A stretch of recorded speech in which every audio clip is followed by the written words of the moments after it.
I should like to state at the start that I am not now and never have been a communist. Ask them if they ever found in me anything except the highest adherence to duty and honor. If I am lying, I should go to jail. If Mr. Chambers is lying, he should go to jail. I am not and never have been a communist. In this cell, there was also Owen J. Lattimore. All that Senator McCarthy has been trying to do is expose the communists who have infiltrated the Department of the Army. And let me say that I am honored when people come up to me on the streets, perhaps I don't deserve this honor, and say, you're the man who killed Joe McCarthy.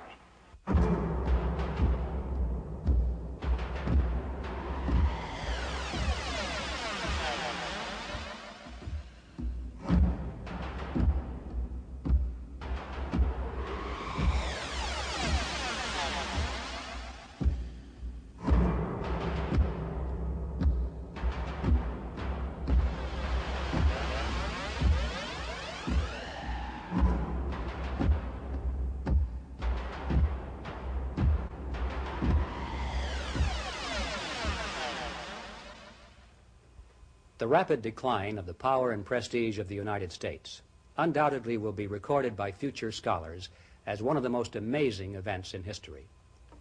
With the defeat of the Axis powers in 1945, the United States stood at the apex of world leadership. She commanded the most powerful military force the world had ever seen. Her economy bolstered scores of nations. She was respected even by her conquered enemies. But long before the children born in that war could vote, the tide had already turned. And by the time their children had grown, the United States had retreated from victory and was struggling for survival in a hostile world. Her military forces had become inferior to those of her enemies. Her economy was reeling under attack by foreign competitors. She was at the mercy of outside energy sources. Her alliances were crumbling. She was hated and jeered at the United Nations. She had been forced to retreat on every continent, while during that same time, over 70 million people each year were being absorbed by international communism. All of this in less than 2 generations. Now the question is why? The accepted view in many circles is that it just happened that way. There were no particular reasons except the normal changing currents of history in an era of rising expectations. There is, of course, another view, a view that is more skeptical of the supposed blind forces of history, and which sees events as caused by people, people with motives and goals and long-range plans. This is the conspiratorial view of history, as opposed to the accidental view, and it is the conspiratorial view that we shall present in this program. It's our specific purpose to explore the possibility that America's retreat from victory since the end of World War II has not been caused by random forces of history, but by design, not by a confusion factor, but by the subversion factor.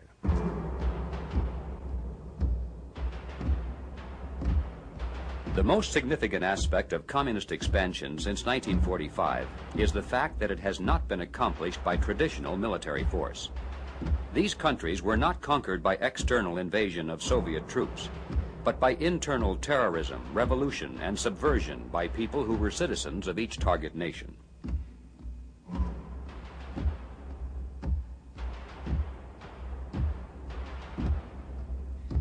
In 1967, Soviet Premier Brezhnev said, "Marxist-Leninists have always understood that socialism cannot be implanted by one country into another by military force, that it is the product of the internal development of a given society."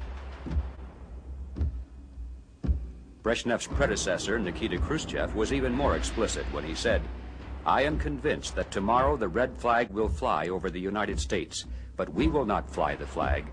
It will be the American people themselves." The historical record is clear. The prime directive of communist strategy is conquest from within. The second most important lesson to be learned is that at the time of takeover, the actual number of communists in any country is usually less than 3%, and in many cases, such as the Soviet Union itself, it has been less than 1% of the total population. The place to begin this inquiry, therefore, is to examine the strategy by which a tiny minority can capture control of an existing government. The success of this strategy has been largely the result of two factors working together. One is the mobilization of mass action among the non-communist population, demonstrations, general strikes, or insurrection. The other is the paralysis of the target government, the inability to fight back effectively, indecision, delays, blunders. It's not surprising, therefore, to learn that a major part of communist strategy is devoted to techniques for creating exactly these two conditions: mobilization of the masses and paralysis of the government. In August of 1922, at a secluded resort near Bridgman, Michigan, law enforcement officers raided a meeting of the top leaders of the Communist Party of America. Hundreds of secret documents were seized. One of the most revealing of these was a directive from Moscow, signed by members of the Executive Committee of the Communist International. In this document, it was firmly established that the Communist Party of America was not independent, but merely a branch of the international organization under firm control of the Soviets. The directive said, "The ruling of the Communist International must be accepted as obligating every member of the Communist Party of America, minority or majority." Another important document was written by the American communists themselves. It said, "The great mass of the working class cannot be formed into organizations consciously under the control of the communists. The communists, therefore, are compelled to function as an underground party. The Communist Party is obliged to penetrate all existing working class and semi-working class organizations to reach the masses, using these organizations as tools and auxiliaries of the Communist Party." The directive made clear that under favorable circumstances, it would be desirable to allow the Communist Party to come out in the open and to appear as a political party. But then it said, "Even though the Communist Party shall have come above ground, the underground organization remains as the directing organ of the open Communist Party." It's important to realize that the open Communist Party, which offers candidates for public office, is not the real organizational force of the movement. It is merely one of the multitude of surface organizations designed to lead the masses. In some countries, such as France and Italy, where communism is viewed merely as a popular political movement, this may be a major channel of mass influence. But in countries such as West Germany, England, or the United States, where the communist label is not popular, it is through the other surface organizations that the underground seeks control of the masses, while the visible communist apparatus serves as a decoy to lull the electorate into believing that the movement is small and harmless.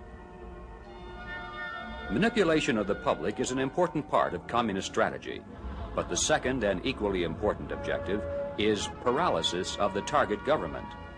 For this to be accomplished, it is necessary for the underground to infiltrate into the government itself. I was one of the editors of the Student Review, which was a more or less communist-controlled student paper. And Edmund Stevens. Nathaniel Weil joined the Communist Party at Harvard in 1932 after becoming convinced that capitalism was doomed and that the only other alternatives were communism or fascism. Shortly afterward, he obtained employment under the Roosevelt administration in the Department of Agriculture. After I had been at the job for about a year, when I was 23, I received a telephone call from a voice which simply identified itself as Hal from New York. And Hal asked me to meet him at a restaurant in a part of town which government officials did not frequent. I inferred, of course, that Hal represented the Communist Party. And he told me that his name was Hal Ware. He said the decision has been taken to organize a special secret cell of communists who will be totally separated from the party and will include only those people who are believed to have a big future in the government of the United States. This unit will be under the direct control of the Communist International, and you will have nothing to do with the Communist Party or any member of it. We were under no circumstances to engage in communistic talk. We were not to indoctrinate anybody, and we were not to try to recruit anybody. A lie on that is not considered a lie. Tell us some of your activities when you were a card-carrying member. Well, I think they're the usual activities for a communist member, participating in picket lines. In November of 1945, Elizabeth Bentley revealed to the FBI that for 11 years she had served as an espionage courier between an agent from the Soviet Union and members of the American Underground Organization, most of whom held key positions within the United States government. When she was assigned this position, she was told to destroy her party card and any other documentation that might prove she was a member of the party. In her book entitled Out of Bondage, she describes the instructions of the Soviet agent. He said, "You are now no longer an ordinary communist, but a member of the underground. You must cut yourself off completely from all your old communist friends. You cannot even be known as a liberal and move in progressive circles. Instead, you must pose as an ultra-conservative with a slight leaning toward fascism." Larry Grathwohl became a member of the Weather Underground Organization in 1969 as an undercover operative for law enforcement agencies in Ohio. Before breaking away and testifying in 1970, he had risen to the rank of courier and carried directives from the Central Committee to the operating units within various cities. After explaining how the Weather Underground serves the purposes of the Soviet Union with control exerted through Cuba, he then explained the importance of what are called sleepers in the Soviet underground. However, I can tell you that while I was with the Weathermen, we had certain people that were recruited out of universities that were not allowed to attend meetings, that were dealt with on an individual basis by the person that recruited them, and the idea was for this person's record to be absolutely clean so that he or she could work themselves into key positions of authority and responsibility and therefore be able to do a lot of damage at the right time. Obviously, it would be best if they were in the government somewhere, but or in public utilities. But really, it was sort of like you go on and make your career as best you can. And when the time comes, we'll let you know. So this person could be a vice president or a president of a corporation, multinational or otherwise. Primarily, it was to keep them out of the limelight and keep their records clean. Law enforcement was an area they'd like some of them to get into. As a result of the testimony of scores of individuals from within the communist movement, we're able to get a clear picture of one of the most important components of the underground structure. This is the elite corps, the moles in high places. They have special assignments that require deep cover, and they're considered too valuable to risk being exposed, even to the rank and file of dedicated communists who themselves may belong to other parts of the underground. The important question, of course, is to what extent has this communist underground been successful? Now, it's not our purpose here to examine that part of the organization which concerns itself with mass action, nor shall we analyze the history of subversion by bribery, blackmail, or terrorism. But the subversion of government from within government is a gigantic subject by itself, and it is to that history that we shall turn our attention next. The Communist Party in the United States was officially established in 1919, only 2 years after the Bolshevik seizure of power in Russia.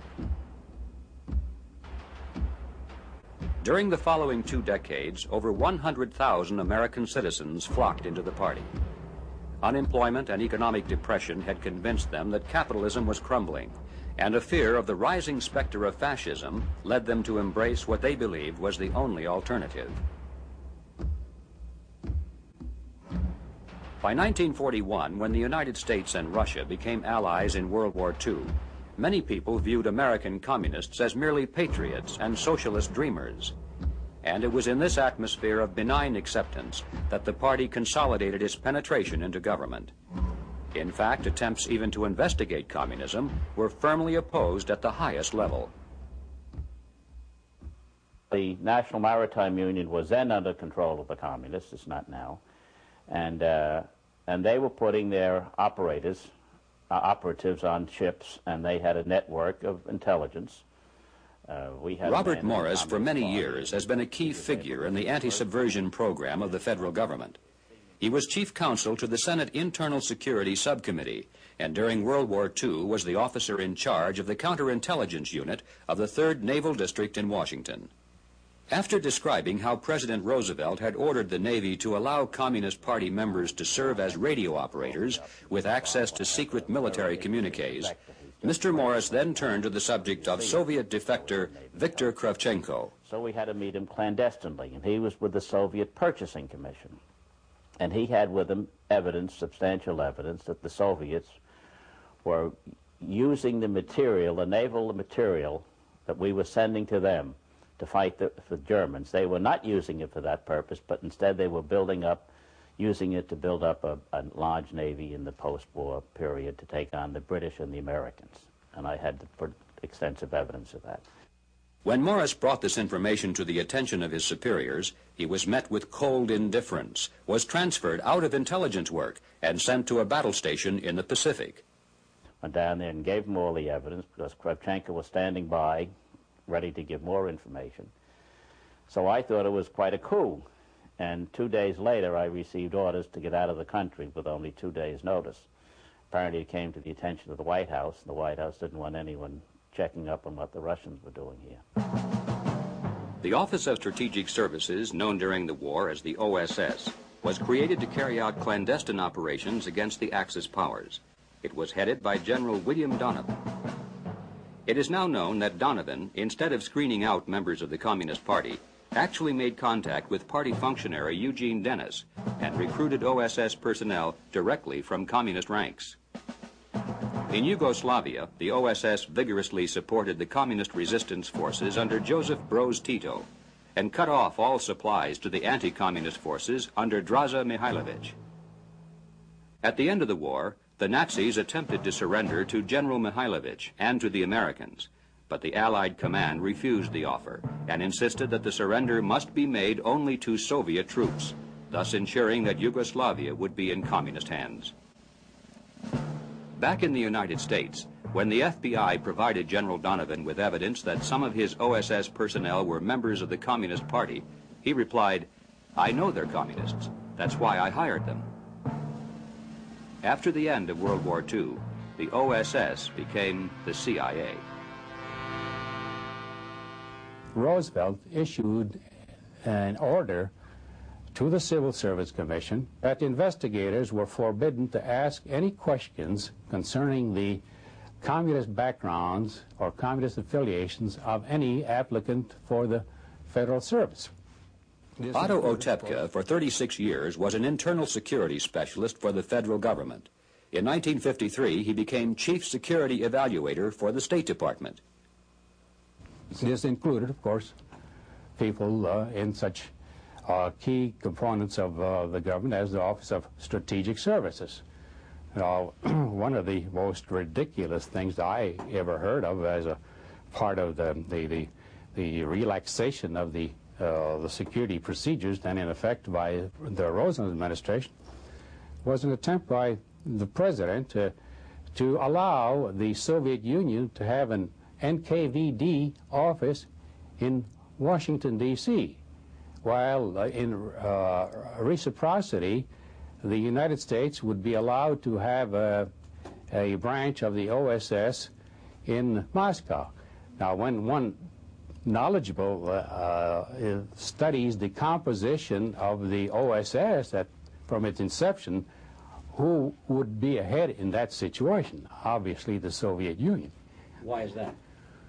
Well, because of the OSS, as history has now established, was comprised at the very top in key positions with individuals who were sympathetic to the Soviet Union. Many of the early recruits into the American Communist Party felt betrayed by such events as the Hitler-Stalin Pact of 1939, the Soviet invasion of Finland, and the bloody purges by Stalin. The innocent idealists dropped out of the party, but by this time many of their comrades had become hardened revolutionaries and continued to follow party directives regardless of events. Some of those who left the underground came forward to tell their story, and it is through their testimony that we have learned about those who remained behind. Whittaker Chambers was one of those who broke away. Chambers revealed that for 14 years he had been a dedicated communist and had acted as liaison in Washington for a group of communists who held high-ranking positions in the federal government. Elizabeth Bentley was another one who broke from the party in disillusionment. She had held a position similar to that of Whittaker Chambers and had dealt with many of the same people. We were getting information from the Army, particularly the Air Corps, from the Treasury, from the State Department, from the OSS, from the CIA. Whittaker Chambers and Elizabeth Bentley described the existence of 3 underground groups, or cells. The oldest of these was the Ware Cell, formed by Harold Ware, an official of the Department of Agriculture.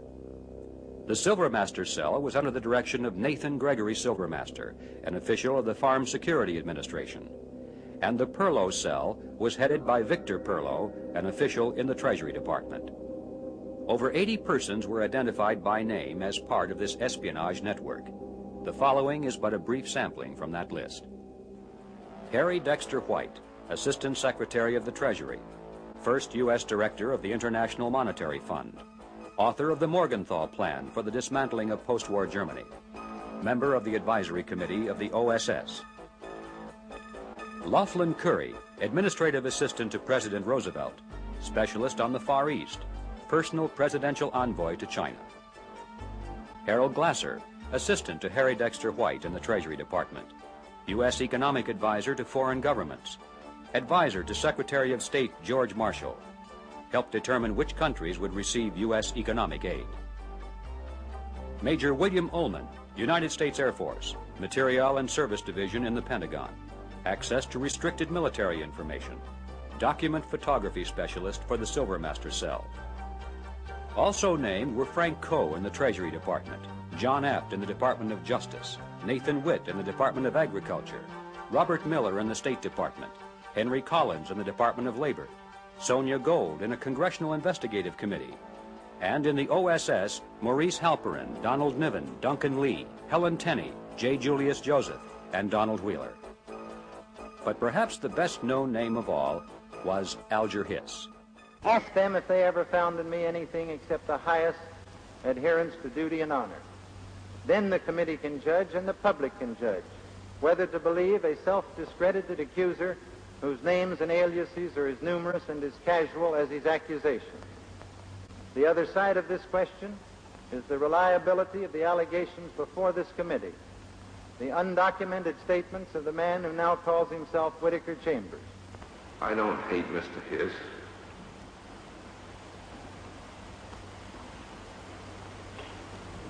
We were close friends, but we are caught in a tragedy of history.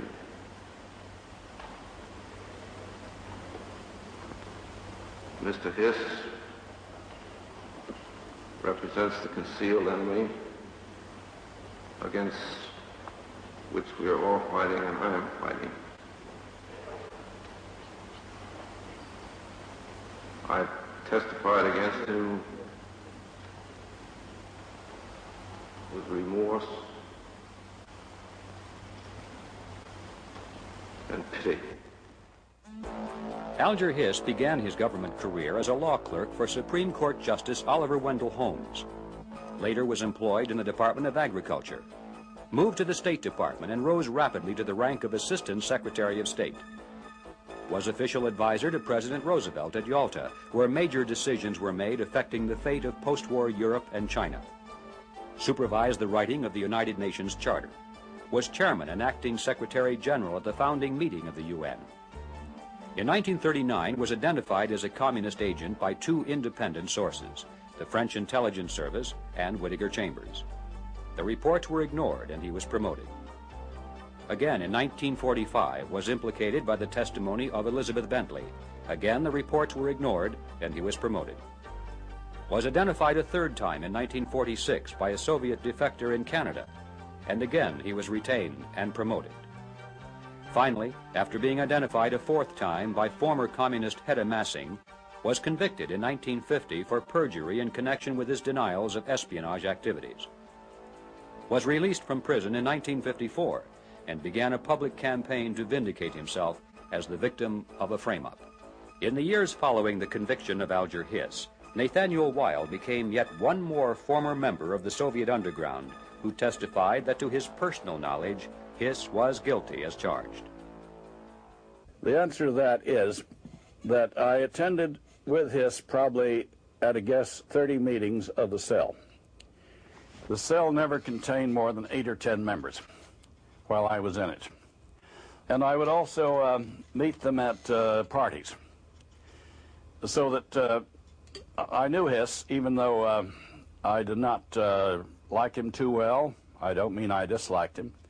I mean he impressed me as a cold, calculating person who had a certain fanaticism about him, a lack of the human qualities that one likes. But I knew him well, so there was no problem in my mind as to identification. I was not guilty of any of the things Mr. Chambers charged, except that I knew him briefly. Were you ever a communist? No, didn't happen. It is estimated that for every person exposed by the testimony of former communists, there are many more that have remained undetected. Elizabeth Bentley stated in 1952 that while she was in the underground, she was told there were at least 2 additional espionage groups working in Washington under Soviet direction. Groups that were so important that not even she was allowed to learn of their identities. Neither of these cells have ever been exposed. In September of 1949, the Soviet Union successfully detonated its first atomic bomb. Western scientists were stunned because of earlier predictions that Soviet nuclear technology was at least a decade behind the United States. The story of how the Soviets so quickly acquired this technology begins with the American Lend-Lease program during World War II. Great Falls, Montana was the location of the U.S. Air Force base that was used for Lend-Lease air shipments to Russia. Major George Racy Jordan was the officer in charge of this operation from 1942 to 1944. In his book, From Major Jordan's Diaries, he revealed that in addition to the expected crates of food and machinery, the Soviets also were being sent large numbers of black suitcases, which he was told were diplomatic luggage. Becoming suspicious, on one occasion he conducted a surprise inspection of these suitcases and found every one of them to be filled with such documents as maps of military installations and harbors, blueprints for weapons under development, photocopies of tens of thousands of inventions taken directly from the U.S. Patent Office, and countless file folders bulging with official documents of the federal government. Written across the front of one folder were the words, "From Hiss." It contained hundreds of military reports. One suitcase contained scientific and engineering documents, highlighted with such strange-sounding words as fission, cyclotron, proton, neutron, heavy water, uranium. Included also was a map labeled Oak Ridge, Manhattan Engineering District. And attached to these materials was a handwritten note on official White House stationery addressed to Anastas Mikoyan, the number 3 man in the Soviet Union. The note was signed by Harry Hopkins, the American official in charge of the Lend-Lease program, President Roosevelt's personal advisor and friend. In 1943, Hopkins at the White House spoke with Major Jordan by telephone, told him to expedite a special shipment that was coming through and not to make any official record of it. When the mysterious cargo arrived, it was identified as uranium salts. The shipment was sent through, and as requested, no official record was made, except in Major Jordan's diaries. In September of 1945, a Russian code clerk named Igor Guzenko, assigned to the Soviet embassy in Ottawa, approached Canadian officials and asked for political asylum. This is the only photograph of Guzenko ever released to the public, and it was not published until after his death in 1982. While working at the Soviet embassy, Guzenko had become dismayed by the fact that his superiors already were preparing for a new war following the defeat of Germany, a war against the entire non-communist world. As a code clerk, he had access to all secret communiques, and he brought many of these with him to prove the truth of his allegations. Wearing a hood here to preserve his anonymity as a protection against reprisals, Guzenko revealed that there was a group of Canadian citizens with important positions within their government who in reality were agents of the Soviet Union. But the most electrifying disclosure of all was that the network included one of the top scientists working in cooperation with the United States on the atomic bomb project. His name was Dr. Alan Nunn May.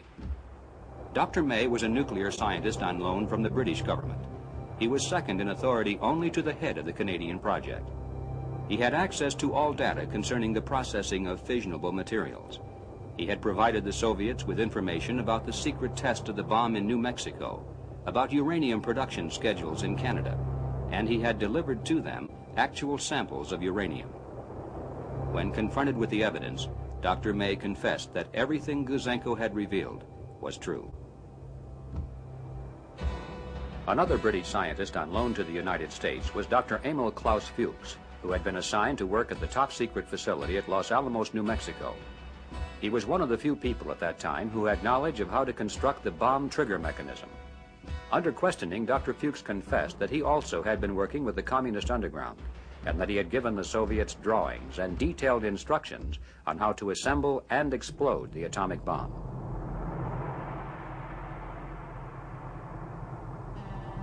The confession of Dr. Fuchs led investigators to an American chemist by the name of Harry Gold, who was the man who hand-delivered the vital documents and drawings to the Soviet Vice Consul in New York. When Gold was confronted with Dr. Fuchs' testimony, he too confessed, and this led to the exposure of a network of American citizens who were in a position to channel top-secret nuclear information into Soviet hands.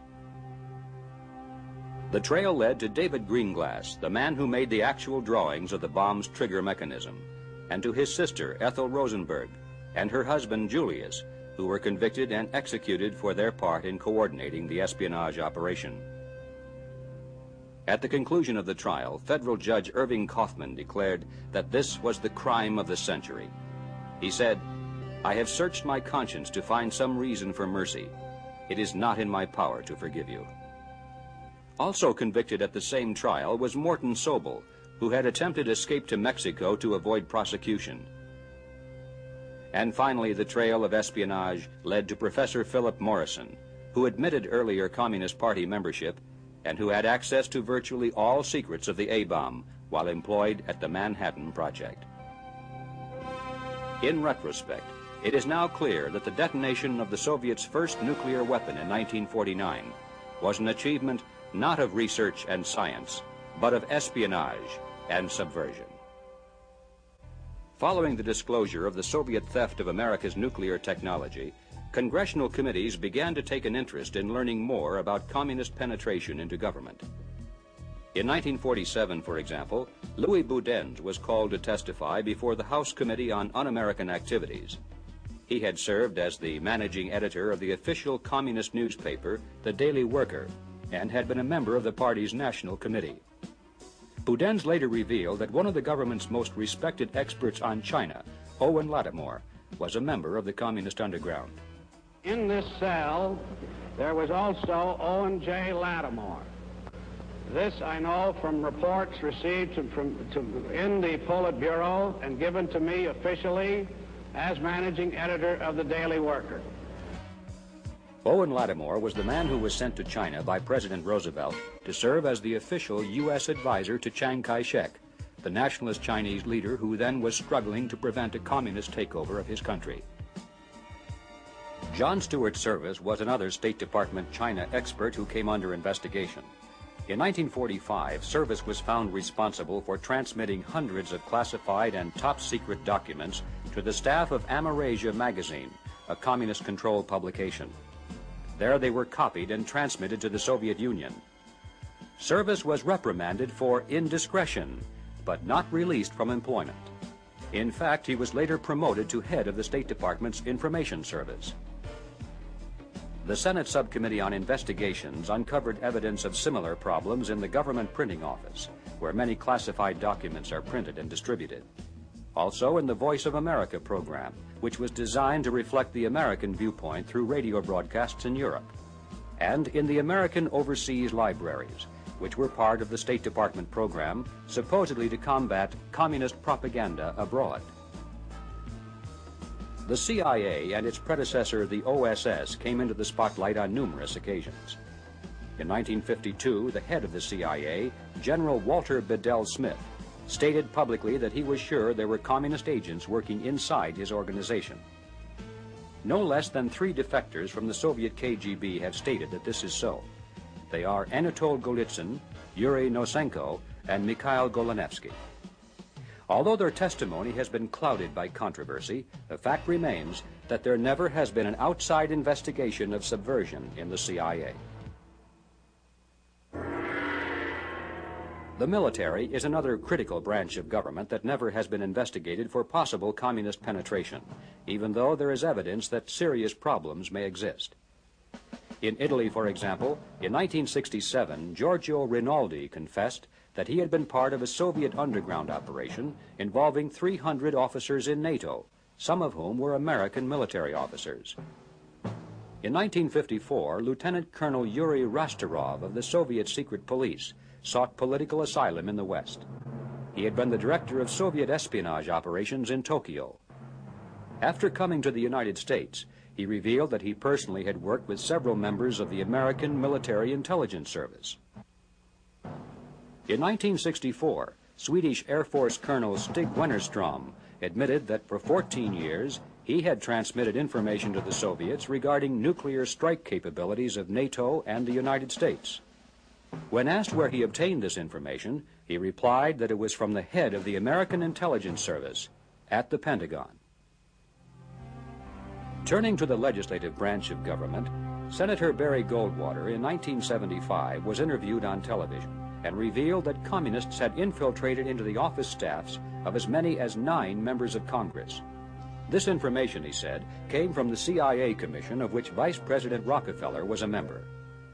I was told when I was flying to the funeral of Chiang Kai-shek with Vice President Rockefeller that his committee had learned of instances where the offices of senators had been infiltrated by Soviet agents or Soviets or something. I said, "Are you going to publish that?" He said he would, but it was never published. I asked him once why it wasn't. He said, "I was requested not to publish it." Now that you've asked me, I'm going to... It was never revealed who requested the Vice President not to release these findings. Infiltration into legislative staffs is a major accomplishment for the Soviets. But even more important is the placement of agents into the legislature itself, men who are legally elected to office. In 1961, the House Committee on Un-American Activities published a report entitled "The New Role of National Legislative Bodies in the Communist Conspiracy."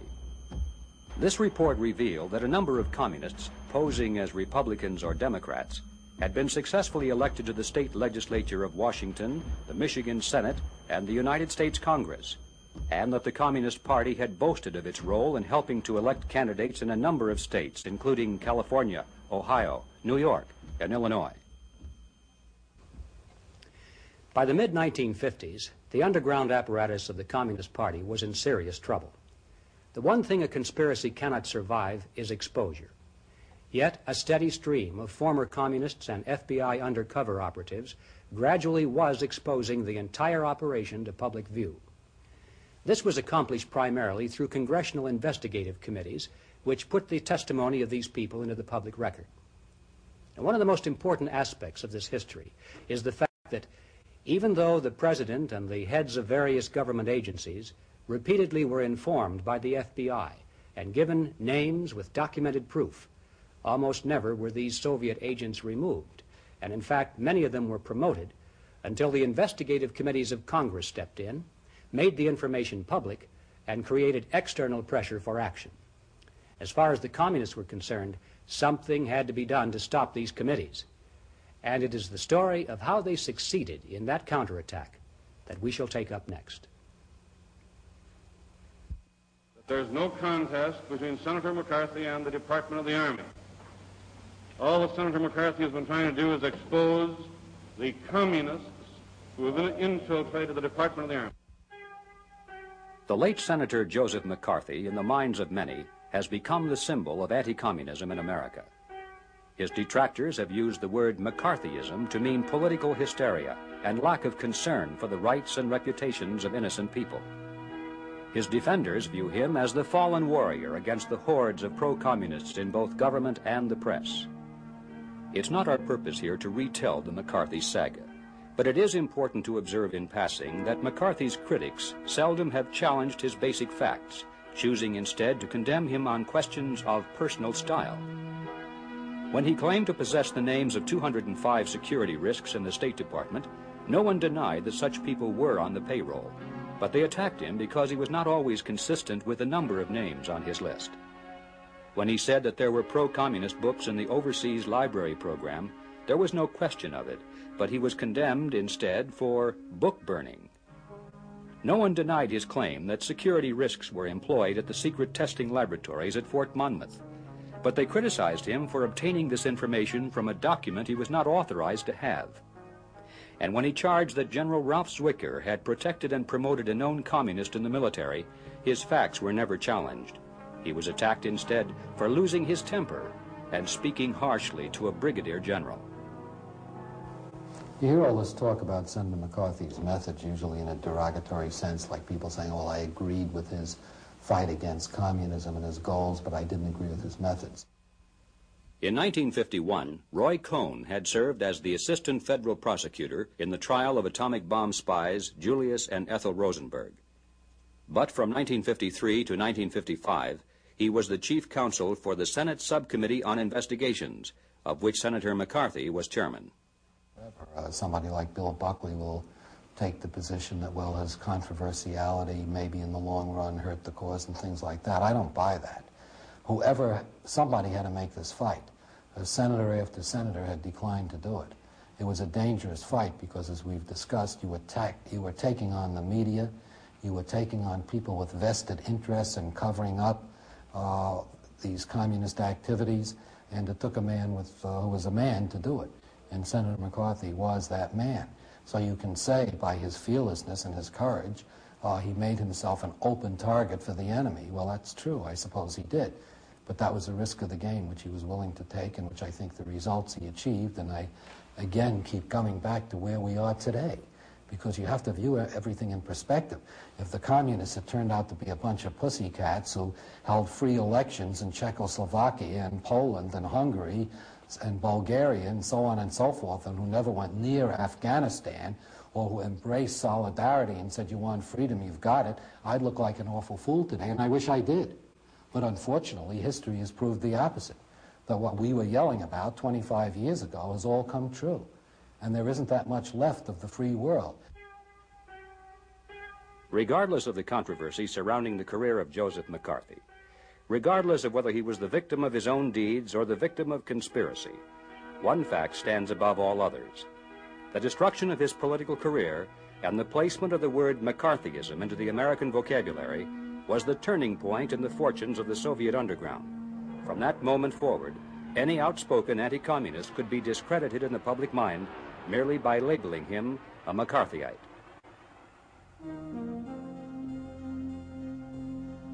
The next phase of the campaign against internal security was to convince the general public that communism is not an internal threat to the United States, but that investigative agencies of our own government are. Members of the Soviet underground have worked diligently to promote this point of view through a host of non-communist organizations which they control.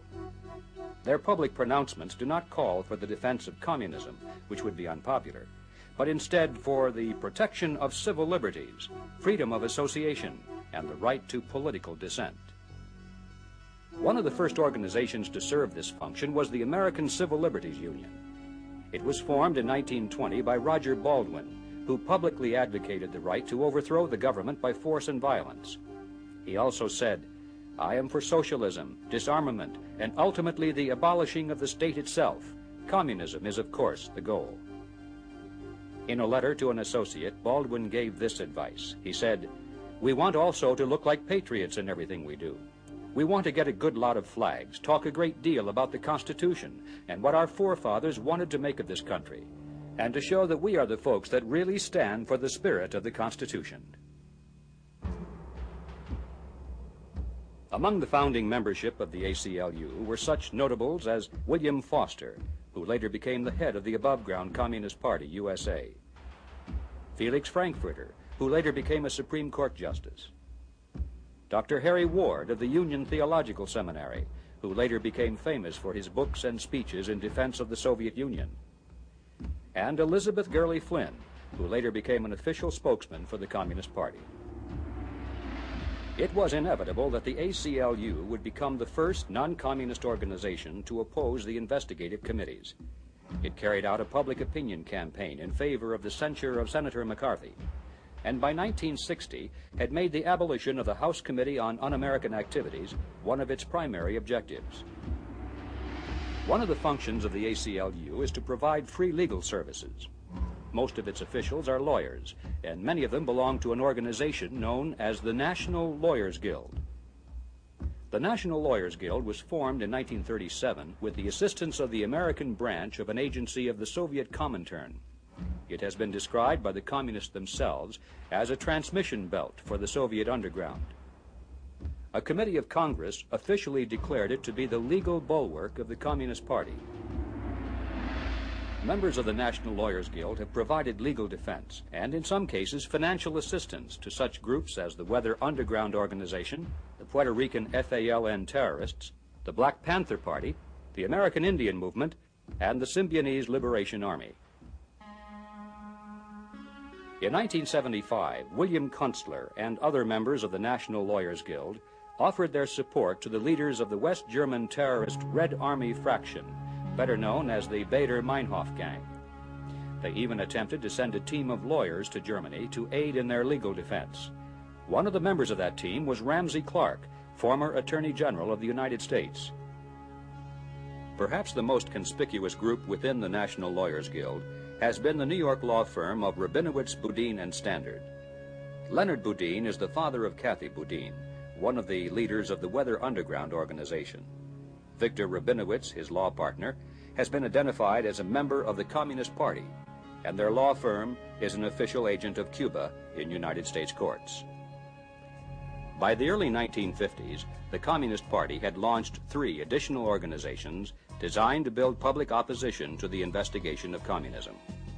The first of these fronts was called the Civil Rights Congress, which used the theme of defending minority rights as a means of raising money for the legal defense of Communist Party leaders.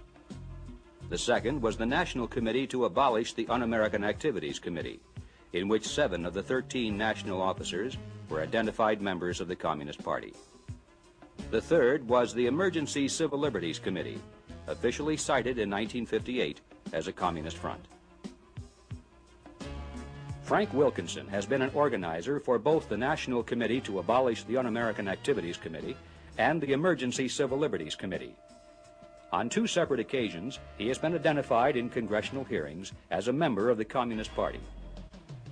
Wilkinson currently is head of a new organization, the National Committee Against Repressive Legislation, and is sought after as a public speaker, particularly on college campuses, where he is presented merely as an advocate of civil liberties. Let us turn now to an actual event to see how these people and organizations have been able to achieve their objective. The event was a public hearing before the House Committee on Un-American Activities, held in San Francisco on May 12, 1960. The purpose of the hearing was to gather testimony regarding the influence of the Communist Party in the San Francisco area. Frank Wilkinson is one of the first organizers to arrive on the scene. Working through a group called the Citizens Committee to Preserve American Freedoms, he helps coordinate the distribution of thousands of copies of his speech by Congressman James Roosevelt, in which the House Committee on Un-American Activities is bitterly attacked. Funding for this project comes from the Communist Party. Well, have you had anything to do with the demonstrations in front of the City Hall today? No, I've just been an observer of those. I understand. Wilkinson and other members of the Soviet apparatus in California formulate a 4-point strategy for attack against the committee. First, they will generate public opposition to the hearing by claiming it is a witch hunt. Secondly, they will pack the hearing room with people who are hostile to the committee, drawing heavily upon radicalized students from the university. Third, they will disrupt the hearing with tactics of open defiance, forcing the police to use crowd control measures to reestablish order. Fourth, they will treat the operation as a media event, utilizing news coverage of the action as evidence that repressive measures are used against innocent protesters. The packing of the hearing room comes off exactly as planned. The handful of friendly or neutral spectators is greatly outnumbered by an unruly crowd that comes not to listen, but to protest. When the room is filled to capacity and hundreds are turned away, communist agitators seize upon this as a propaganda device to disrupt the meeting. From left to right, we see Ralph Izzard, Archie Brown, Sally Etarian Sweet, and Saul Wachter. Open the doors! Open the doors! What are you hiding? What are you hiding? What are you hiding? We have nothing to hide. What are you hiding? Let the people live out here. What are you afraid of? Then get out, you un-American. That's what you should do. Pack up and get out. You are.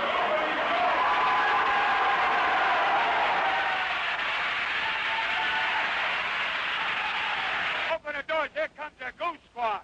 This is Americanism. Watch this Americanism in action. Wow, watch this Americanism in action. Watch this Americanism.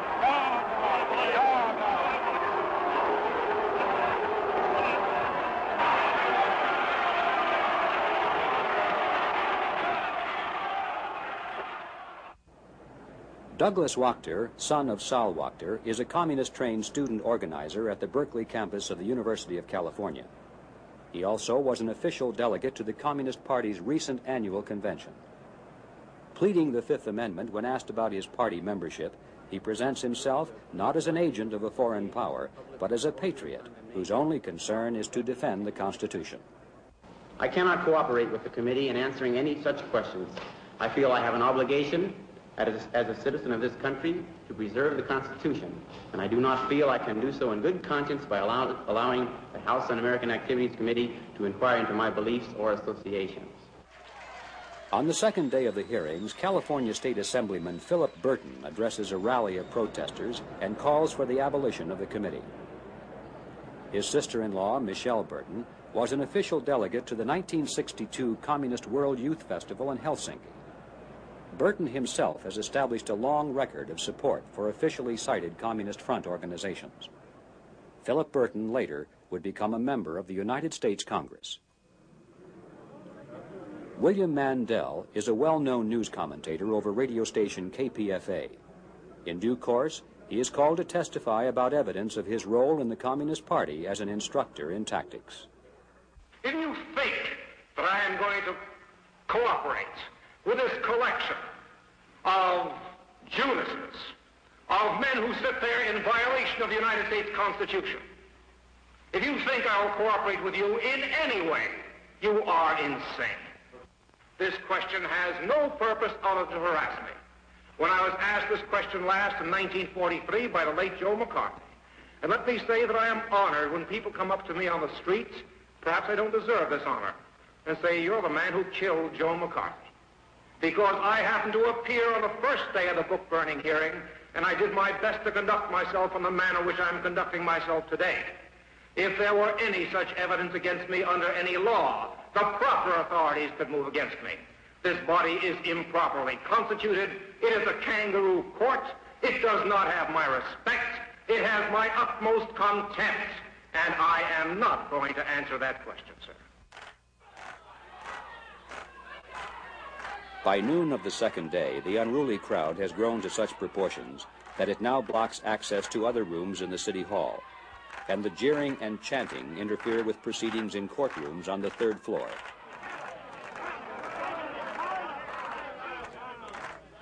It is inevitable that the judges are compelled to register official complaints with the police, who now have no choice but to ask the demonstrators to leave. Taking orders from their leaders, the crowd refuses to budge, even in the face of fire hoses.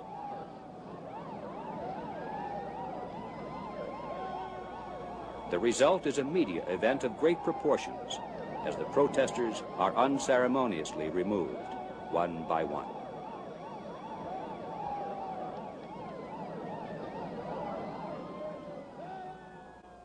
The final phase of the strategy, as you recall, was to force the police into using crowd control measures, which then could be offered as evidence of alleged police-state brutality against innocent and peaceful demonstrators. And so it was. The People's World, the official communist newspaper in San Francisco, prepared a special supplement which was widely distributed on college campuses and to waterfront workers. Thousands of leaflets also were distributed entitled "From Blackmail to Blackjack." The leaflets said that students were peacefully demonstrating and defending the most cherished American freedoms when fire hoses, clubs, and blackjacks were used against them, without warning and without provocation, to browbeat and smash the public opposition to the House Committee on Un-American Activities. The same theme, in one variation or another, also was carried in much of the nation's non-communist press. Well, that was 1960.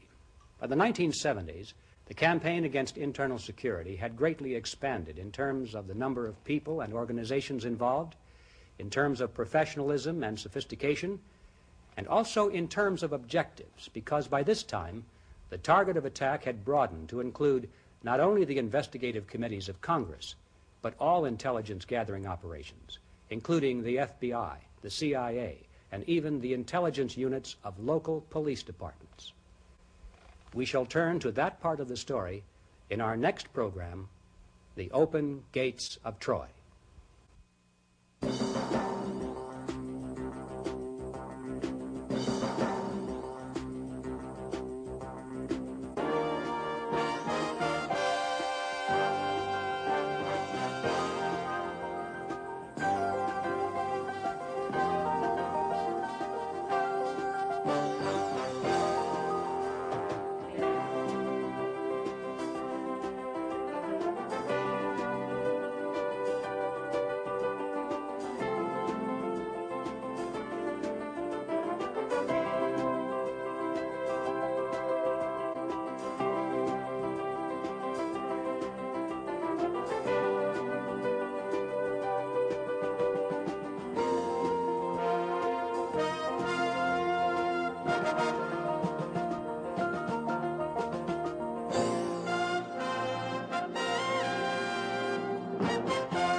What they were doing there was making bombs.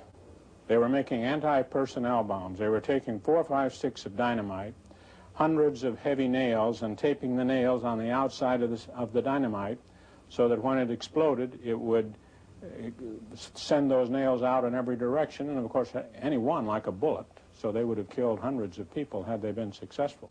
But because of my activities and other people's activities, the weathermen had to spend a lot of time trying to determine who the informants were, who the police agents were, and this distracted them from their goals. The two disinformation departments, again under the supervision of the Soviets, decided to start a long-term operation against the CIA. I believe in the naming of the names of CIA people working abroad. I think anybody who thinks that the Communist Party of the United States is a serious threat to the security of the United States in any way has not studied the political situation in the United States. I shall resign the presidency effective at noon tomorrow. Vice President Ford will be sworn in as president at that hour in this office.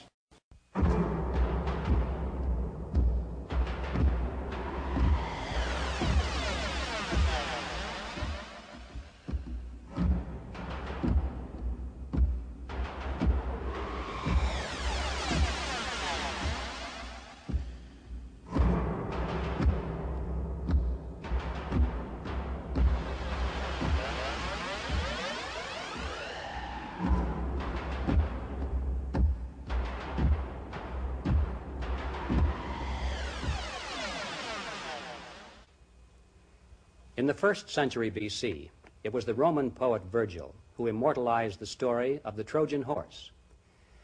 After 10 years of warfare, the Greeks hadn't been able to breach the impenetrable walls around the Trojan city of Troy. Finally, they devised a scheme for accomplishing through trickery what they could not achieve by military might. They built a large wooden statue of a horse and placed it outside the city gates, supposedly as an offering to the gods and a tribute to the Trojans, who were led to believe that the Greeks at last had abandoned the battlefield. But when the structure was brought into the city, it carried a small contingent of Greek soldiers hidden within its wooden belly. That night, while the Trojans slept with pleasant dreams of peace, the soldiers crept from their hiding place, overpowered the few sentries who remained on guard, and from the inside opened the gates of Troy. Legions of warriors waiting on the outside rushed into the defenseless city, and roaming through the streets at will, massacred the population. When they left, it is said that every building had been destroyed, and no living thing remained behind. Now, there is much in common between the ancient city of Troy and the United States of America. In the past, our walls have been impenetrable against the armies of all hostile foreign powers. But now we're told that there no longer is any danger because our enemy has mellowed and gone.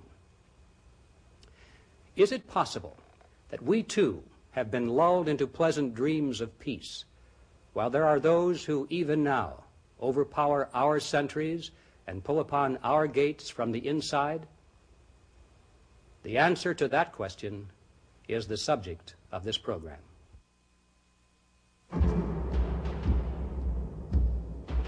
In Part 1, entitled Moles in High Places, we pose the proposition that America's retreat from victory since the end of World War II was the result not of a confusion factor, but of the subversion factor. We reviewed the official Soviet strategy for utilizing subversion as a method of conquest from within. We took a look at the record of early communist success in penetrating into the highest levels of our government. We saw how these disclosures were met with indifference or hostility from the executive branch, the courts, and Congress itself. We saw men who were blatant security risks continue to rise in federal employment. And finally, we documented the process by which the Soviet underground in the 1960s launched a successful campaign to disrupt and discredit the investigative committees of Congress. By the 1970s, the drive against internal security was ready for the next stage of development. In June of 1971, Daniel Ellsberg and Anthony Russo of the RAND Corporation were charged with espionage and theft of government property when they delivered for publication certain highly classified documents, which became known as the Pentagon Papers. The publishing of these documents provided the Soviets with an effective anti-American propaganda weapon in Southeast Asia, and also gave them the key to our secret diplomatic code, a key they could use to decipher hundreds of older messages recorded and stored for just such a breakthrough. Ellsberg and Russo claimed that freedom of the press gave them the right to obtain and publish these documents. A team of National Lawyers Guild attorneys was assembled for their defense, and the head of this team was Leonard Boudin of the law firm Rabinowitz, Boudin and Standard, a registered agent of Cuba. Also active in the defense was an organization called the Institute for Policy Studies. Sometimes described as a think tank for the left, the Institute for Policy Studies is headquartered in Washington, D.C. It has served as a clearinghouse for disgruntled or disloyal government employees to leak information to the press that will damage our diplomatic or military operations in other countries. One of the founders of the Institute for Policy Studies was Richard Barnett. In his book, Intervention and Revolution, Barnett describes communist movements and terrorist campaigns around the world as being merely local struggles for power with no connection to the Soviet Union. It is Barnett's position that the Soviet KGB is not aggressive in these activities, and that local communist leaders are independent of Moscow. In his book entitled The Economy of Death, he wrote, "If a country in Asia, Africa, or Latin America goes communist, the Soviet Union or China does not necessarily benefit. Revolutionary regimes, even communist ones, do not make the United States any weaker militarily or the communist powers any stronger." One of the goals of the Institute for Policy Studies has been to weaken and neutralize the CIA. This is also a goal of the KGB. In spite of the fact that the CIA already may have been compromised by communist agents within its ranks, And in spite of the fact that in many countries it has supported the worst possible non-communist leaders among the contenders, still, in some countries, the CIA has done much to slow down communist progress. And as long as it remains in operation, there is always a chance that it could do great future damage to Soviet plans. I believe in the naming of the names of CIA people working abroad, or in the United States for that matter, because I think that people around the world ought to know, as a matter of principle, with whom they're dealing. That is, if they're dealing... The name of Philip Agee has become synonymous with the drive against the CIA. Agee had been a CIA operations officer in Latin America. He resigned in 1969 and began work on his book entitled Inside the Company, CIA Diary, which became an international bestseller in 1975. The theme of his book was simple. The CIA is on the side of evil, engaged in a senseless and cruel campaign against an imaginary threat of communism. Agee frankly supports the activities of the KGB and even complains that the Soviets are not doing enough in the area of secret operations. In the conclusion of his book, Agee revealed his personal ideology. He said, "Reforms of the FBI and the CIA, even removal of the president from office, cannot remove the problem. The argument is with capitalism, and it is capitalism that must be opposed." In the June 1975 issue of Esquire magazine, Agee was even more blunt when he said, "I aspire to be a communist and a revolutionary." In 1977, Agee was deported from Britain for his activities on behalf of the KGB. One of the persons who came to his legal defense was Ramsey Clark, former Attorney General of the United States. As early as 1974, Philip Agee had become associated with a periodical called Counterspy, which published the names and addresses of CIA officers stationed in other countries. I believe that by exposing the identities of CIA officers abroad, it will make it that much harder for presidents of the United States, through the CIA, to install the Pinochets of today and tomorrow. One of the names published by Counterspy was Richard Welch, attached to the U.S. Embassy in Athens, Greece. Shortly after his name was revealed, Welch was ambushed and killed by local terrorists. Similar assassination attempts have been made on U.S. officials in other countries immediately following the public disclosure of their names. In July of 1978, Philip Agee traveled to Cuba to participate in the 11th Communist World Youth Festival. While there, he announced the formation of a new publication called the Covert Action Information Bulletin. An editorial in the first issue stated, "We will never stop exposing CIA personnel and operations whenever and wherever we find them." It's likely that some of the names released by the Covert Action Bulletin actually were CIA officers working under cover of other occupations, but many were not. In fact, one source for acquiring these names was the Soviet disinformation departments of East Germany and Czechoslovakia. One of the men responsible for compiling this list before seeking political asylum in the West was Vladislav Dittman, the officer in charge of the Department of Disinformation in Czechoslovakia. The two disinformation departments, again under the supervision of the Soviets, decided to start a long-term operation against the CIA, making life as hard as possible for CIA. That is to label many American diplomats, politicians, cultural representatives abroad as CIA agents and paralyze their positions. Specifically in 1966, the first major operation was to prepare a book which is called Who is Who in CIA. Shortly after coming to the United States, I found this book in many bookstores. I have it at home. And for example, it was quoted by the Covert Action Bulletin, or is this Agee's group, the group? Yes, that's right. It's one of the major sources of information about CIA man. That's, of course, that's ironic because that is a communist disinformation. Another anti-security organization headquartered in Washington, D.C., is called the Center for National Security Studies. It is directed by Morton Halperin, who traveled to England with Ramsey Clark to assist in the legal defense of Philip Agee. Halperin previously had been employed in the National Security Council as the senior assistant to Henry Kissinger. Halperin, in fact, was the man who personally prepared the Pentagon Papers for the government before they were illegally transmitted to the press. Later, he spent 5 months working with Leonard Boudin and other members of the National Lawyers Guild as a special consultant in the defense of Ellsberg and Rousseau. Mr. Halperin has become another prominent spokesman for the point of view that there is no threat of communism, that we can best combat the secret operations of the KGB by ourselves doing everything in the open, and that there is no need for us to be concerned over Marxist-Leninist movements in any country. Absurd.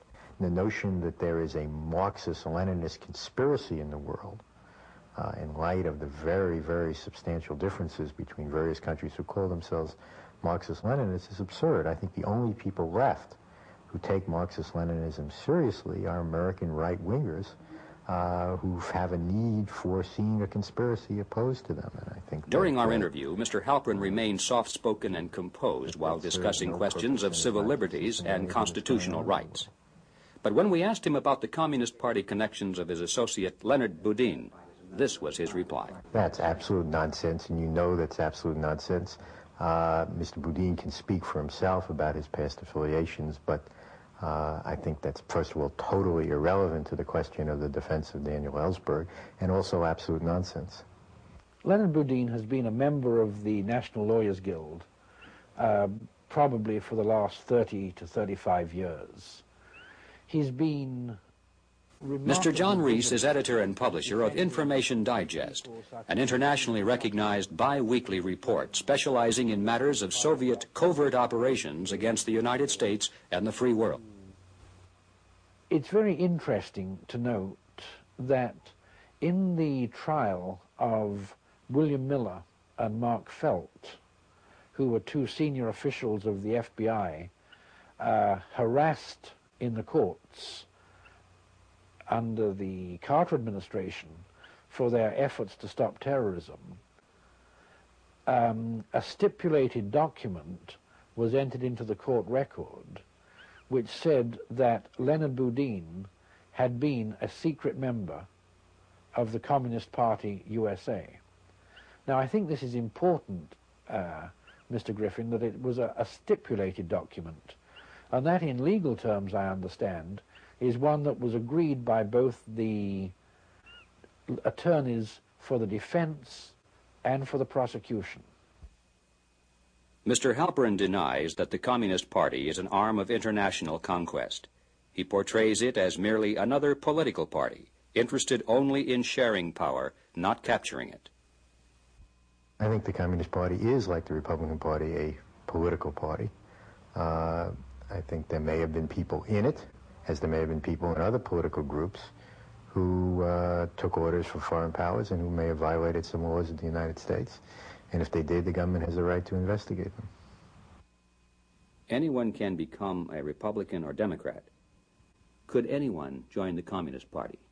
I did not understand the function of this interview was to discuss the Communist Party, and I don't think I have anything useful to say on the subject. Now these people come up and they advocate something, but they don't advocate it as a communist. They advocate it as a distinguished professor or a former Foreign Service officer or somebody who served in the National Security Council, and they're taken at face value with what they're saying. And they are succeeding in making a wrong presentation of the state of the world today. And I say give them all the liberty in the world, but identify them so that when they do talk, we know who they are and that it's the voice of Moscow speaking and not the voice of our American academe. In January of 1977, Morton Halperin became chairman of a new organization called the Campaign for Political Rights. It was launched at a 3-day meeting held in Chicago, sponsored by the National Lawyers Guild. When we asked Mr. Halperin about the role played by the National Lawyers Guild, again he became upset by the question.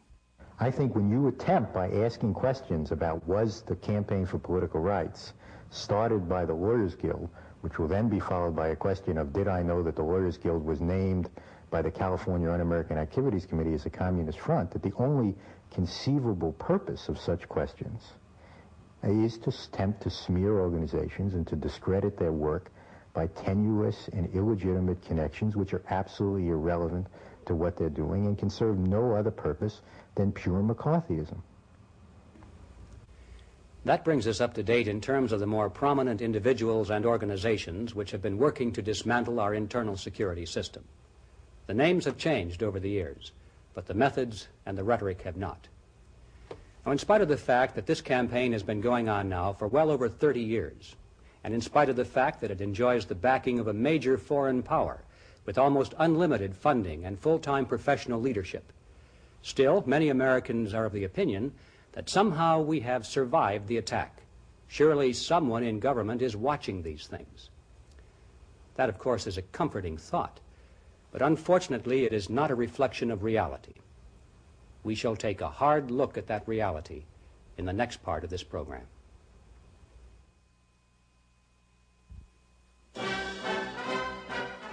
We Americans do not like to hear criticism of our presidents, especially if we personally have voted for them.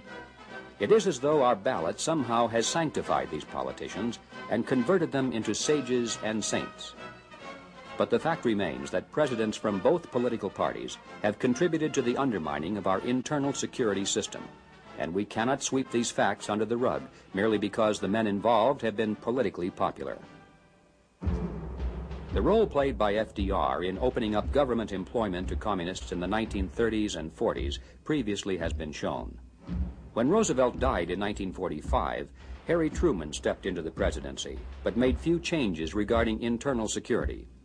In fact, Mr. Truman was upset by the exposure of Assistant Secretary of the Treasury, Harry Dexter White, especially when it was learned that Truman had promoted him after being told by the FBI that White was a communist. The president also was outspoken against the investigation of Alger Hiss and dismissed the issue as being merely a red herring. To prevent a repeat of these exposures, he issued orders forbidding the entire executive branch of government from giving to congressional committees any information contained in employee personnel records. This included the State Department. Although President Eisenhower had been elected to office partly on his campaign against subversion in government, once in office, he issued a series of executive orders forbidding employees of the executive branch to turn over to Congress any information regarding questions of internal security. With this single act, one of the main sources of information about subversion in government suddenly was cut off. The Supreme Court also has played an important role in the destruction of our internal security. For example, in 1956, Communist organizer Steve Nelson was sentenced to prison for violating the Pennsylvania Sedition Act. But then the Supreme Court ruled that the Pennsylvania law was unconstitutional because supposedly it had been superseded by the federal Smith Act.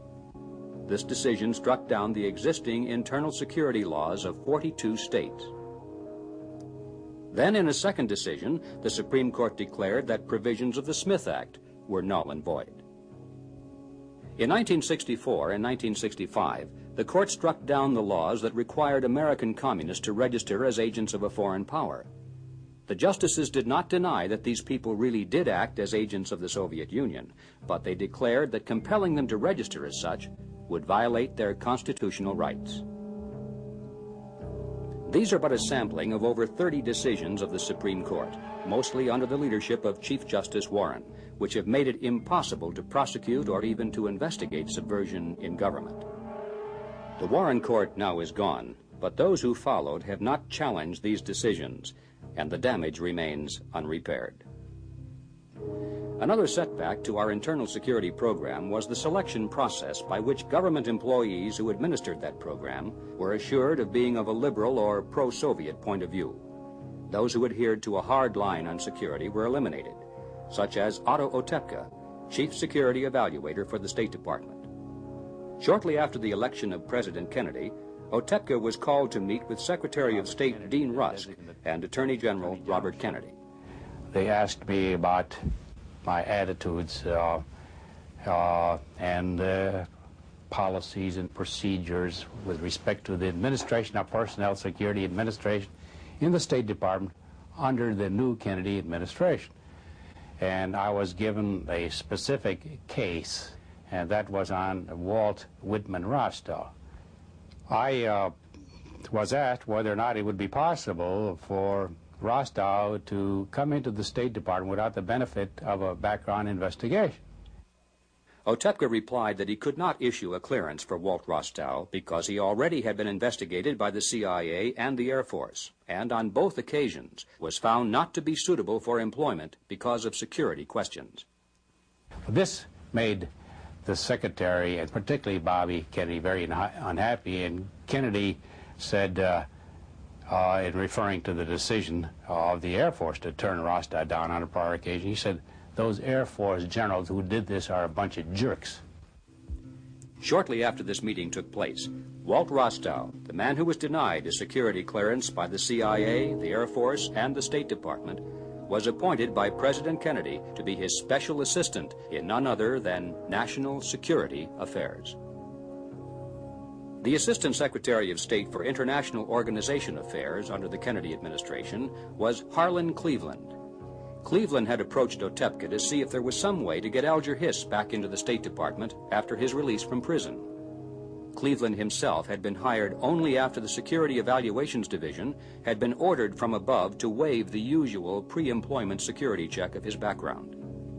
Cleveland was responsible for selecting a special committee of 10 experts to rewrite the internal security procedures for Americans employed at the UN. They were all allies and associates of Alger Hiss. The 10 people that I mentioned earlier, who Cleveland wanted on his committee to reform security procedures. They reformed them all right. They abolished them. In 1963, Otto Otepka was called to testify before the Senate Internal Security Subcommittee.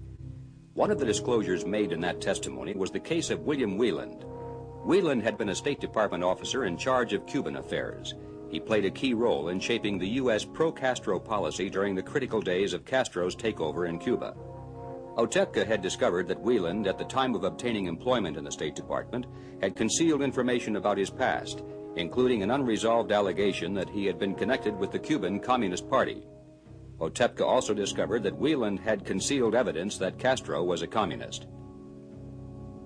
There was just a preponderance of evidence showing that Fidel Castro was a communist. Yet, William Wieland was advising his superiors, John Foster Dulles, and then when he died, Christian Herter, that there was no evidence that Castro was a communist, and that we should seek an accommodation with Castro and get rid of that right-wing dictator, Batista. When all of this was brought out in my evaluation report, I found out, that is, that Wieland had his supporters upstairs who immediately came to his rescue, who didn't want these facts to come out. The strategy of the State Department was to force Otepka's resignation. His files were removed. He was denied access to department records. His phone was tapped and then disconnected. He was moved to a small office where his only assignment was to index the congressional record. But Otto Otepka did not yield to these pressures, and his superior, who had ordered the tapping of his telephone, was the one who was forced to resign. In the end, Otepka was vindicated. But conditions in the State Department did not change. William Wieland was promoted, and Otepka never again served as security evaluator, nor in fact did anyone else. The job itself was abolished. Part of the responsibility for screening employees of the State Department was transferred to the Civil Service Commission. But the Civil Service Commission had stopped even asking questions about employee loyalty to the United States. According to the Supreme Court, such questions are now unconstitutional. I shall resign the presidency effective at noon tomorrow. Vice President Ford will be sworn in as president at that hour in this office. The Watergate scandal that engulfed President Nixon in 1974 proved to be an unexpected source of help to the campaign against internal security. With the public preoccupied with stories of unethical behavior of White House officials, it became easier to sell the idea that the real threat to America was not from communist subversion, but from our own government. In Congress, this attitude was expressed by an increasing support for legislation to abolish the House Committee on Un-American Activities, which by this time had been renamed the House Committee on Internal Security. But even at the height of the Watergate backlash, the pro-abolition forces were easily defeated when the issue came to a vote. In 1974, the final vote was only 86 in favor of abolition, with 247 against. But the following January, a change in the procedures of the House of Representatives placed into the hands of the Democratic caucus the power to appoint committee chairmen and to establish House voting rules. The man elected as chairman of the Democratic caucus that year was Congressman Philip Burton, the same man who 15 years earlier had helped to lead the disruption of the House committee hearings in San Francisco. Burton wasted no time in using the power of his new position. With the help of Congressman Robert Drinan, a Catholic priest from Massachusetts, and with other longtime foes of the committee, he drafted a measure to abolish it. This was not in the form of proposed legislation that, as in the past, could be openly debated, but as one of the new operating rules of the House. As such, it could not be singled out. All the rules had to be accepted or rejected as a single package. A no vote would have paralyzed Congress until a new package could be rewritten.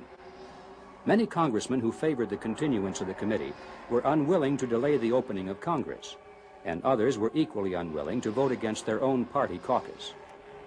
And so, on January 14, 1975, the House Committee on Internal Security ceased to exist. After the vote, Congressman Drinan was recognized on the floor of the House and introduced into the congressional record a tribute to Communist Party member Frank Wilkinson for his efforts on behalf of the successful abolition campaign. With the elimination of the House Committee, the Senate Internal Security Subcommittee became the only anti-subversion investigative body left in Congress. But it too had powerful foes. The committee actually was a subcommittee of the Senate Judiciary Committee. One of the members of the Judiciary Committee was Senator Ted Kennedy from Massachusetts, who for many years had been an outspoken foe of congressional investigations of this kind. In March of 1977, Kennedy finally succeeded in gathering enough support to cut off all funding for the Internal Security Subcommittee. Abolished by lack of funding, there have been no hearings and no investigations since that date. Once the investigating committees of Congress had been silenced, the FBI became the primary target of attack. One of the first moves in this campaign was to destroy the prestige and morale of FBI agents by publicly charging them with criminal activities. This had long been a tactic of the ACLU and the National Lawyers Guild, but it wasn't until the Justice Department of the federal government assumed this task that the strategy became effective. In April of 1978, Mark Felt, formerly the number 2 man in the FBI, and Edward Miller, his assistant in charge of the Domestic Intelligence Division, were indicted in federal court on charges brought against them by the Justice Department. Felt and Miller had authorized FBI investigators to surreptitiously enter the apartments of members and friends of the Weather Underground organization. The purpose of these entries was to search for information that would reveal the whereabouts of terrorists who were known to be responsible for bombings in New York and Washington. Another purpose was to discover the planned locations of future bombs so they could be intercepted and destroyed beforehand. FBI Associate Director Mark Felt tells the story. In March of 1970, a luxury townhouse in Greenwich Village, New York, blew up with a tremendous explosion. And as an interesting sidelight, out of the smoking and dust and rubble ran 2 females. One was completely naked, and the other had a pair of jeans. That was the Kathy Wilkinson and Catherine Boudin. They went to neighbors and got clothes and eventually were spirited out of the country to Cuba. But the interesting thing, and most people don't know this and they should, what they were doing there was making bombs. They were making anti-personnel bombs. They were taking 4 or 5 sticks of dynamite, hundreds of heavy nails, and taping the nails on the outside of the dynamite so that when it exploded, it would send those nails out in every direction, and of course any one like a bullet, so they would have killed hundreds of people had they been successful. I was very concerned, and at that time I authorized FBI agents to enter the apartments of 5 members and supporters of the Weather Underground, trying to search for information that would tell us where the next bomb was going off, or what their plans were, or where the fugitives were, intelligence information. This is a technique called surreptitious entry. Some people call it a black bag job, which had been accepted in the FBI in important national security cases for as long as I was in the Bureau. Surreptitious entry is forbidden by law when used to gather evidence to convict a person for a crime already committed. But when used for the purpose of preventing a crime from being committed, especially in the field of espionage, it is an accepted practice in every civilized country in the world. In the espionage field, the worst thing you could do would be to get a warrant, because a warrant has to be served. And if you aren't in your apartment when we come to serve a warrant, we have to leave a copy of it attached to your front door. So if you're a Russian spy, what does that tell you? That tells you they're on my tail. I better stop what I'm doing. I better pull back. From the counter-espionage standpoint, you can't let the enemy know what you're doing or how much you know. So in 1977, the Civil Rights Division of the Justice Department, under Attorney General Griffin Bell, pressed formal charges against FBI agents in New York, claiming that the use of surreptitious entry into the apartments of members and supporters of the Weather Underground had violated their constitutional rights. I happen to know that the Civil Rights Division was recommending the indictment of from 50 to 60 FBI agents in New York as a result of this investigation. Well, that was, at that time, was when I felt I had to do something. So I came forward and made a public statement and said that I had authorized those, that if anyone was responsible, I was responsible. Ed Miller, who was another Bureau official, came forward a few days later and said pretty much the same thing. And it was as a result of that Miller and I were indicted for violation of the civil rights of these individuals. On April 20, 1978, Mark Felt and Edward Miller arrived at federal court in Washington, D.C. for their arraignment. 1,200 FBI agents and former agents awaited their arrival at the steps of the courthouse to demonstrate support. It was clear that more was at stake than the future of two men. The FBI itself was on trial by its enemies. From the beginning, federal judge William Bryant demonstrated hostility to the FBI position. At several points within the trial, he even took over the role of prosecutor when the Justice Department attorneys were too slow in doing so. On the last day of the trial, Judge Bryant told the jury to ignore all issues except one. Did or did not the defendants have approval for these entries from the President? This was an incredible instruction because the defense had never claimed that they had been authorized by the President. That procedure had not been instituted by the Justice Department until 5 years after the events in question. By injecting this element at the last possible instant before the jury retired, the fate of the defendants was sealed. On November 6, 1980, Mark Felt and Edward Miller were found guilty of allegedly violating the constitutional rights of American citizens.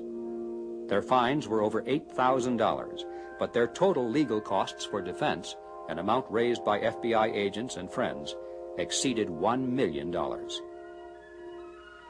1975, the Justice Department under the Ford administration had come under the control of Attorney General Edward Levy. Since Levy had been a member of the National Lawyers Guild, the legal arm of the Communist Party, it was no surprise that a major portion of his time in office would be directed toward the destruction of the internal security function of the FBI. Levy inaugurated a series of guidelines for future FBI investigations.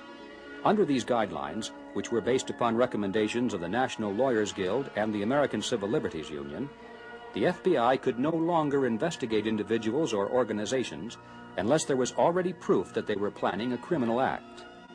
In a federal lawsuit brought against the government by the Alliance to End Repression, the Justice Department further stipulated that the FBI could not investigate unless the crime was to be committed in the next 48 hours. But without the power to investigate, there is little chance to obtain such proof before the crime is committed.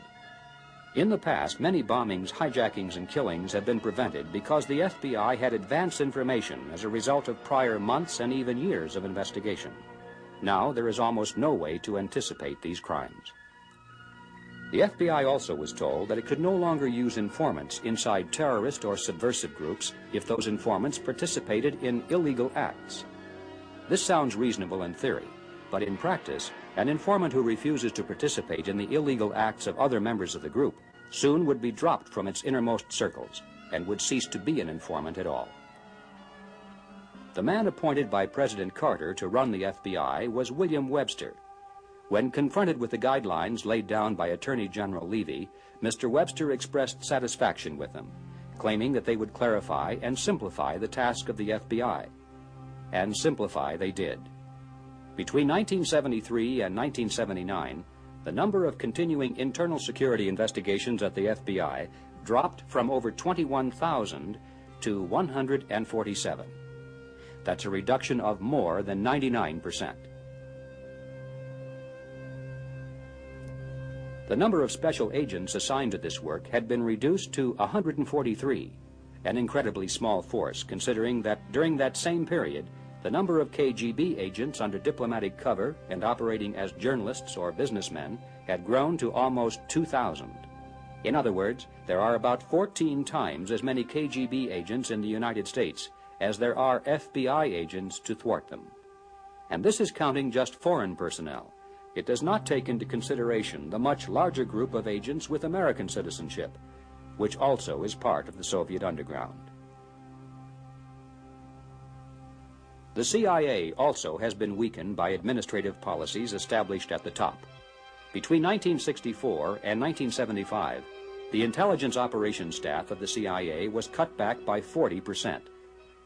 Then in 1977, President Carter appointed Admiral Stansfield Turner as director of the CIA. After assuming office, Turner further emasculated the agency by firing 900 of the most experienced intelligence officers that remained. The intelligence agencies of friendly governments abroad are now hesitant to share information with the CIA or the FBI because their confidential documents could be given to the very people who are named in them. This as a result of the Freedom of Information Act. The threat of assassination of CIA officers in other countries, triggered by such organizations as Philip Agee's Covert Action Information Group, has made it difficult to recruit new foreign agents abroad. The morale of the agency is now at an all-time low. Even if a decision were made today to reverse all the crippling policies, it would take many years to rebuild an experienced, efficient, and high-morale intelligence operation. Although protecting the country against its enemies is a function of the federal government, state and local police agencies also have a legitimate interest in subversion, particularly as it may lead to acts of local insurrection or terrorism. And so these agencies also have come under heavy attack from the ACLU and the National Lawyers Guild. The tactic has been to raise the cry of police spying and to institute lawsuits designed to force these agencies to destroy their files and to stop the surveillance of communist activities. In 1973, for example, the New York City Police Department was forced to destroy 80% of its files relating to internal security, including information on Puerto Rican extremists. 2 years later, the Puerto Rican FALN terrorists exploded a bomb in Francie's Tavern, killing 4 and injuring more than 50 people. And on New Year's Eve, 1982, they exploded 4 bombs in Lower Manhattan and Brooklyn. The FALN has claimed responsibility for more than 100 bombings in the previous 8 years that have killed or injured scores of Americans. Had the New York police been able to continue the surveillance of violence-oriented groups, it is possible that this carnage could have been prevented. In Chicago in 1979, during a trial in which radical leftists were suing the police for investigating them, allegedly because that was a violation of their right to privacy, the federal judge ordered the police to turn over their files on the FALN terrorists to the attorney representing the radicals. The attorney, Jonathan Moore, was a member of the National Lawyers Guild, and 3 of his law partners were members of the above-ground branch of the Weather Underground organization. These files included police analysis of FALN bombing patterns and predictions of future targets which were to be given extra police protection, everything the terrorists needed to know to counter the police. In April of the following year, copies of these police files were discovered in an FALN hideout in Milwaukee.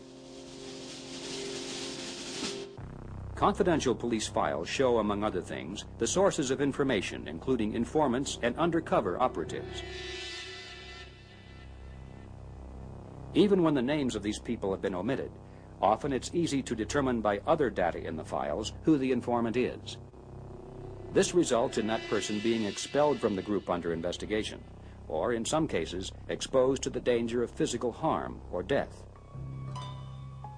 In Los Angeles in 1982, involving a case in which the police were being sued by the ACLU, acting in the name of the Coalition Against Police Abuse, the attorneys demanded a complete list of all ranking ex-officers now employed in the nuclear power industry, a blueprint of all organizational units within the police department showing the detailed function of each, and a list of names of all the officers in each of these units. The intended use of this information can only be imagined, but it clearly would not be for the benefit of law enforcement. Because of the legal harassments of this kind, state and local police agencies have been forced to curtail or to abandon the surveillance of communist activities at the local level. There now are cities in the United States which the President has been advised not to visit because there is insufficient intelligence data to anticipate terrorism or assassination attempts. If the Weather Underground organization had been allowed to run amok in 1969 and 1970, I don't know how many people might have been killed. But because of my activities and other people's activities, the weathermen had to spend a lot of time trying to determine who the informants were, who the police agents were, and this distracted them from their goals. And I have no doubt that there's a good number of people alive in this country today because of what myself and other people did. The tools that most policemen use, the tools that the FBI uses, all of a sudden became suspect, attacked. During the 1970s, John Ashbrook was one of the few members of Congress who fought for a strong internal defense against communism. This statement, given before our cameras in Washington, D.C., is taken from his last public interview before his sudden and unexpected death in 1982. The government is virtually stripped naked when it comes to this particular aspect. There is no loyalty program. I once, at a hearing, had the opportunity to interrogate the director of the program in the FBI supposedly having loyalty. I said, well, if you found a communist in the government now, what could you do? He said, well, you really can't do anything. Can't ask them questions. They don't keep records. They don't have a loyalty oath. The liberals in the last 15 or 20 years have virtually made government service open to communists by the destruction of the loyalty program and by making it impossible for the FBI or even the Civil Service Commission to make any checks. I would challenge anybody to say that the FBI or the Civil Service Commission could even investigate a communist if you knew one were working for the government. That's how far they've gone. That's how much we've failed.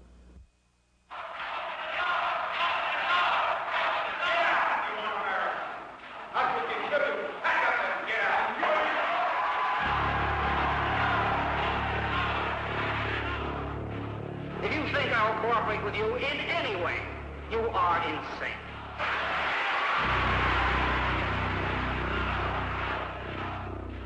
Mr. Chairman, I move to abolish this committee and to seal its records so that no longer do we have to face the spectacle of innocent Americans being And furthermore, I say that no agency of this government has any business inquiring into a person's loyalty to the United States. That is McCarthyism and can only lead to the kind of witch hunt. The purpose of this program has been to review the record of Soviet penetration into the United States government. The lesson of history is that nations fall to communism from the inside. The primary strategy for conquest has not been military invasion, but internal subversion. Yet, in spite of this reality, the United States has allowed all the layers that once existed as protection against internal subversion to be stripped away. First, the important investigative committees of both the House and the Senate were abolished. Then the Internal Security Division of the Justice Department was eliminated. The Subversive Activities Control Board was terminated by lack of funding. The Attorney General's list of subversive organizations is no longer published or even maintained. The counterintelligence units of the armed forces have been severely limited. The FBI has been forced to reduce its internal security activities by over 90%. State and municipal police agencies have all but abandoned their intelligence units. And the CIA has practically ceased to function as a defender of American interests around the world. Communists in our government? Well, to many Americans, the response is, so what, and who cares? What harm can they possibly do to a great and powerful nation as the United States? But recent history already has answered that question. It is the history of American paralysis in world conflict. Having fought a world war supposedly to protect Europe from Germany and to save China from Japan, at the end of that war, we gave the Soviets all of Eastern Europe, Manchuria, the Kuril Islands, the Chinese port of Dairen, the northern half of Korea, and half of Germany.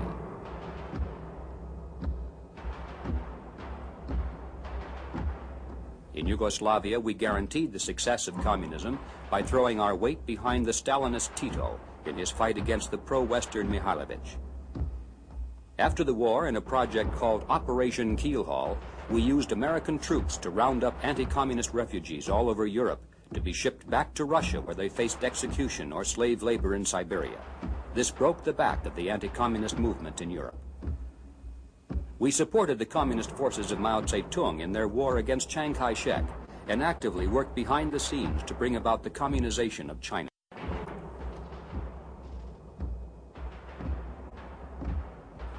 We created the United Nations and staffed the Secretariat with communists from the State Department. We gave the Soviets 3 votes in the General Assembly compared to 1 for us, and agreed further that a Soviet national would always be in charge of UN military activities. We pushed Algeria into the communist orbit by supporting Ben Bella. We helped Castro to power in Cuba and later betrayed the anti-Castro invasion force at the Bay of Pigs. In Korea and Vietnam, we denied our military forces the option of victory. We supported the Sandinista communists in the takeover of Nicaragua. We gave the Panama Canal to a pro-Soviet dictatorship. We have bankrupted ourselves with foreign aid to our most bitter enemies around the world. We have built Soviet industry and have given them high technology for their nuclear strike force. When they could not pay, we canceled their debts and passed them on to the American taxpayer. We condemn anti-communist regimes in Africa and Latin America, allegedly for violations of human rights.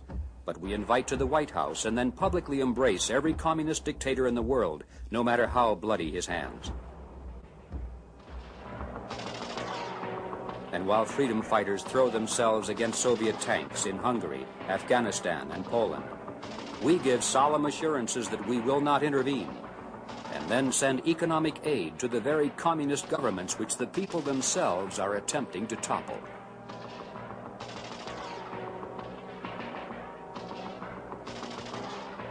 The hard reality is that communism would not be a major force today without the massive help received from the United States government, and that America's retreat from victory since World War II is the result not of a confusion factor, but of the subversion factor.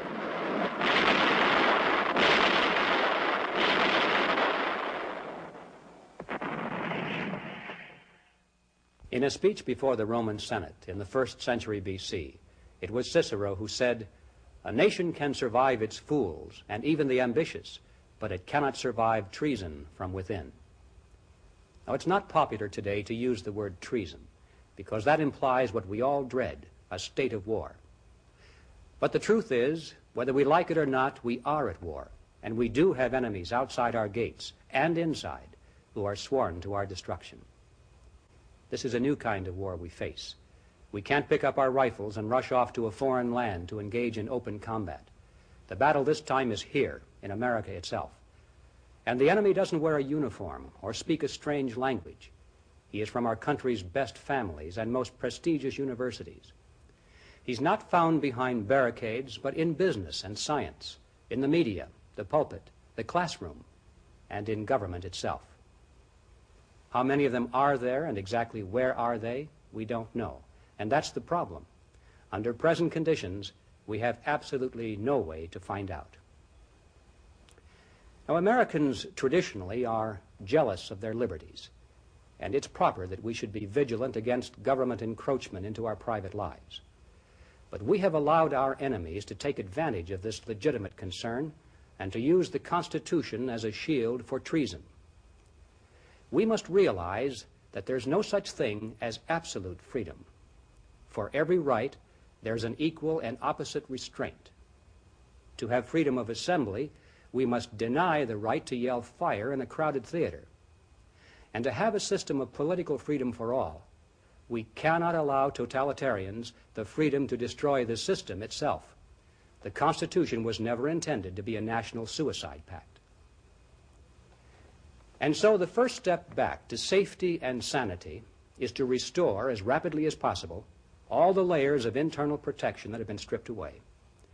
This must begin in Congress, with legislation to reverse the offending Supreme Court decisions. Then the Freedom of Information Act must be overhauled to exclude internal security cases.